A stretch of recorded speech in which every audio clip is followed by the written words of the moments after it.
학점은행제로 전문학사를 딸 때 자격증, 온라인, 독학사 총 3가지를 통해서 빠르게 학위를 취득하는 편이죠. 경찰대는 반영이 안 돼요. 안녕하세요 여러분, 학점은행제 편입성공기 학편기입니다. 오늘 다룰 내용은 경찰대에 관한 내용인데요. 우선 경찰대에 대해서 간단하게 알아보겠습니다. 경찰대는 수능 시험 외에도 자체 필기시험, 인적성 검사, 체력 검사, 면접이 포함된 종합전형이기 때문에 굉장히 들어가기 어려운 대학교입니다. 이렇게 어렵게 경찰대 들어가서 뭐 하나요? 경찰대를 졸업하고 나면 일반적인 경찰들과 다르게 직급이 굉장히 높게 시작을 합니다. 경찰 계급은 총 12개로 나뉘어져 있는데요. 그 중에서도 경위, 즉 파출소장이나 지구대 순찰팀장, 경찰서 계장급부터 시작을 합니다. 굉장히 큰 메리트죠. 그런데 이런 경찰대 편입이 2023년부터 진행됩니다.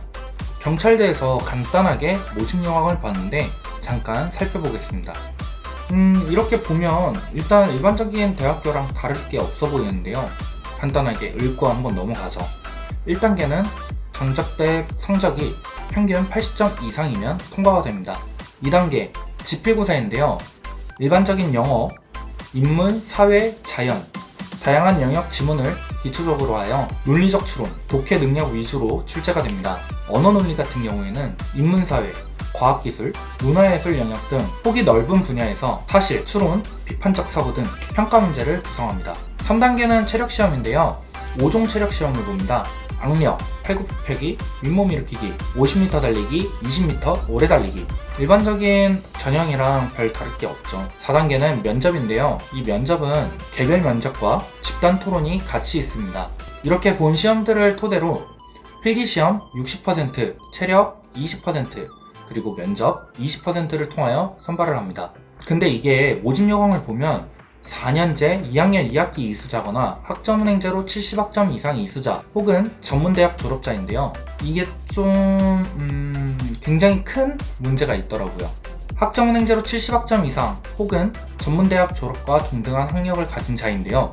이 내용 안에 숨은 비밀이 하나 있습니다.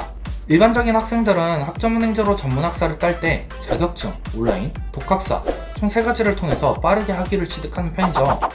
학점은행제의 장점이 그거니까요. 근데 제가 경찰대에 확인을 한 결과 학점은행제로 진행하는 경우 70학점은 전부 다 온라인 수업이어야 합니다. 독학사나 자격증은 반영이 안 돼요. 이유는 일반적인 대학생들도 2학년 2학기까지 마치고 오기 때문에 학점은행제도 2년에 해당하는 수업들로만 성적이 구성되어 있어야 한다는 대답을 받았는데요. 아이 설마 하는 분들은 밑에 제가 연락처 남겨놨으니까 전화해서 직접 확인해 보셔도 됩니다. 이 사실을 몰랐다면 여러분 경찰대 준비하다가 1년 동안 본인은 1년만 낭비하고 지원도 못했을 가능성이 있습니다. 이 내용들은 플래너들도 많이 모르거든요. 가장 중요했던 내용은 이제 끝났습니다.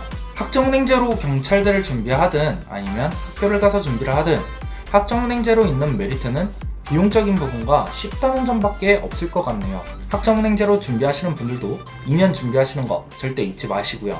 경찰대 편입 지금부터 하지 않으면 늦습니다. 지금 바로 시작하셔야 돼요. 상담 필요하신 분 있으면 언제든 위에 카카오톡으로 연락주세요. 그러면 다음 영상에서 뵙겠습니다.